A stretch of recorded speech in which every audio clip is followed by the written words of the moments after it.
જી નમસ્કાર, હું જગદીશ ચાવડા. આજની પ્રેસ વાર્તામાં મીડિયાના આપ સૌ મિત્રોનું હાર્દિક સ્વાગત છે.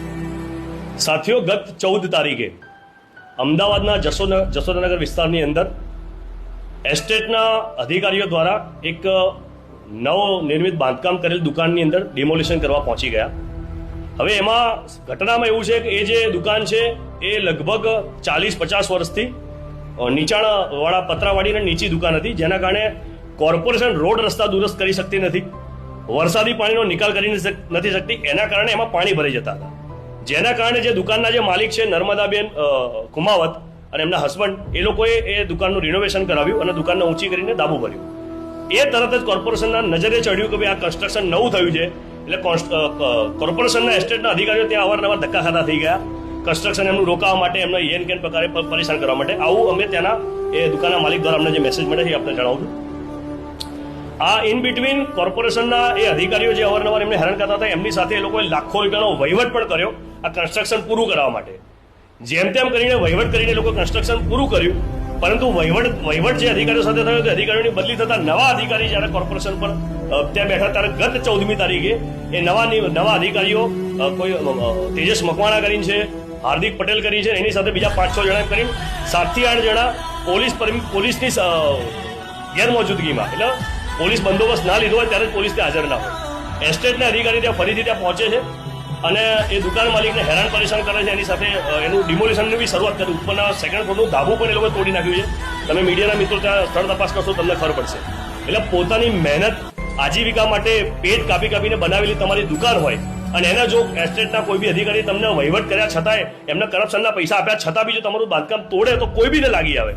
એ લાગી આવતા એ દુકાનના જે માલિક હતા, એમના પત્ની નર્મદાબેન, એમને એમના પોતાની ઘણી બધી આજીજી કરી, ઘણા બધા રિક્વેસ્ટ કરી, બહુ સમજાવ્યા પણ ના માનતા. સામાન પણ ના કાઢવા દીધો એમના કિરાણાના સ્ટોરનો અને એમની દુકાન તોડવાની શરૂઆત કરતા એમને લાગી આવતા. અને એ કોર્પોરેશન અધિકારી એમને એવું પણ કહ્યું, ત્યાંના સ્થાનિકો એમને જણાવ્યું કે ભાઈ તું આજ મરતી હો તો અભી હાલ મર, અમે અમારી કામગીરી પૂરી કરવાના છીએ. આવા શબ્દો સાંભળીને દુષ્પ્રેરિત થઈને એમને લાગી આવતા એ બેને જ્વલનશીલ પદાર્થ પોતાની પર છાંટીને આત્મવિલોપન કર્યું હતું. જે આત્મવિલોપનમાં એ લગભગ 80%થી વધારે બંધ થઈ હતા. પરમ દિવસે રાત્રે તેઓએ અંતિમ શ્વાસ લીધા છે.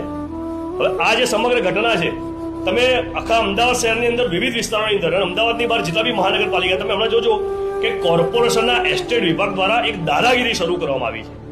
જ્યાં ઝોપડપટ્ટી હોય છે એ લોકોના જે મકાન, જે કાચા પાકા મકાન 40-50 વર્ષ સુધી એ જગ્યાએ હોય, હવે શું એ મકાન તમને 3 મહિના 4 મહિના બીજા તમે ના રાખી શકો નોટિસ આપીને?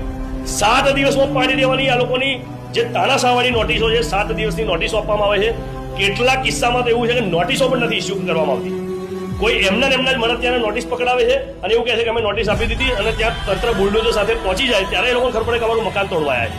અને ત્યાં પહોંચી ગયા પછી બી 2 કલાક જેટલો સમય આ કોર્પોરેશન તંત્ર એમને નથી આપતું કે એમનો સામાન કાઢે.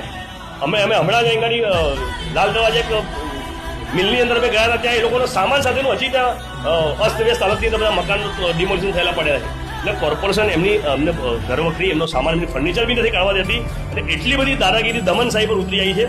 આ કેસની અંદર હું કહીશ કે જે ત્યાં અધિકારીઓ તો આવ્યા હતા, ગઈકાલે આ બેન એક્સપાયર થઈ ગયા, તેમ છતાંય પોલીસની તાનાશાહી જુઓ. તંત્ર સાથે પોલીસ પણ એટલી મળેલી છે કે એ આખું પરિવાર ધરણા પર હતું. એ બેનની ડેડ બોડી પરિવારે સ્વીકારવાની ના પાડી, એફઆઈઆર ના લેવાના કારણે. ત્યાંના સ્થાનિક રહીશો ત્યાં આગળ ધરણા પર હતા. અમે આમ આદમી પાર્ટીના લગભગ સમગ્ર ઘર આંદોલનની ટીમ અને આમ આદમી પાર્ટીના તમામ સાથીઓ ત્યાં હતા.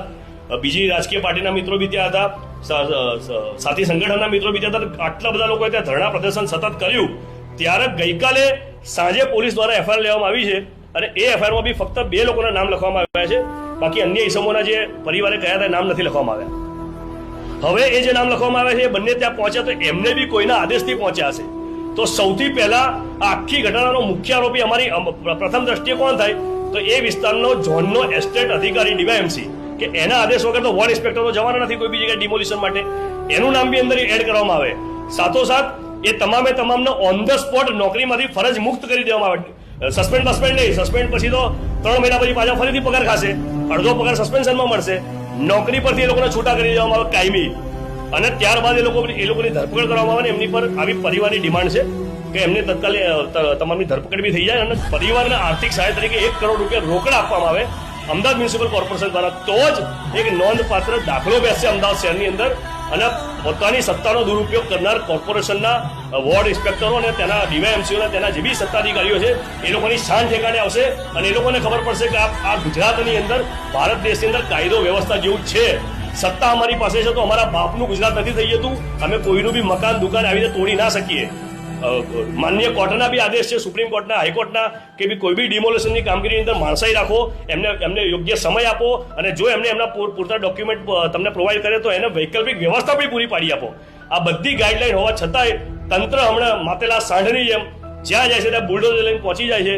આવા બુલડોઝરો અમદાવાદની અંદર મોટા મોટા બુટલેગરો પર ક્યારે ચાલતા જોયા છે? આવા બુલડોઝરો મોટા મોટા ગરીબોના પૈસા ખાઈ જનાર, મોટી મોટી સ્કીમોના પૈસા ડકારી જનાર કોઈ નેતાઓના ઘરો પર ચાલતા જોયા છે? એટલે અમે આ પ્રેસ વાર્તા મારફત મ્યુનિસિપલ કોર્પોરેશન તથા એસ્ટેટના વિભાગના અધિકારીઓને બી વોર્નિંગ આપીએ છીએ કે ભાઈ તમે તમારા બુલડોઝરોને કંટ્રોલમાં રાખો. જ્યાં સુધી યોગ્ય તમારી તપાસ ના થઈ જાય, તમને જ્યાં સુધી ફૂલફિલ ના થઈ જાય કે ભાઈ આ ગેરકાયદેસર જગ્યા છે, એ ગેરકાયદેસર જેને બી કબજો કર્યો હોય, જો એના 40 વર્ષથી વધારે સમય થઈ ગયો, 2010 જૂના એના ડોક્યુમેન્ટ હતો અને વૈકલ્પિક વ્યવસ્થા પૂરી પાડો, પછી એનું ડિમોલિશન કરો.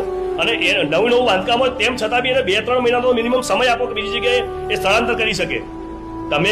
તમે બી ઘર પરિવાર વાળા છો. જ્યારે જો તકતો છે સરકાર છે, કારણ સરકાર જ્યારે બદલાય ત્યારે એવું ના થાય કે આપણા ઘર ઉપર પછી બુલડોઝરો આવે. એટલે માણસાઈને બી કેન્દ્ર બિંદુમાં રાખીને આપણે આપણી કાર્યવાહી કરીએ તો ગુજરાતની અંદર અને દેશની અંદર કાયદો વ્યવસ્થા છે અને સંવિધાનનું પાલન થઈ રહ્યું છે એ પ્રજાને લાગશે અને પ્રજા શાંતિથી જીવન નિર્વાહ કરી શકશે. આટલી અમારી પ્રેસ વાર્તા મારફત અમારી વાત છે.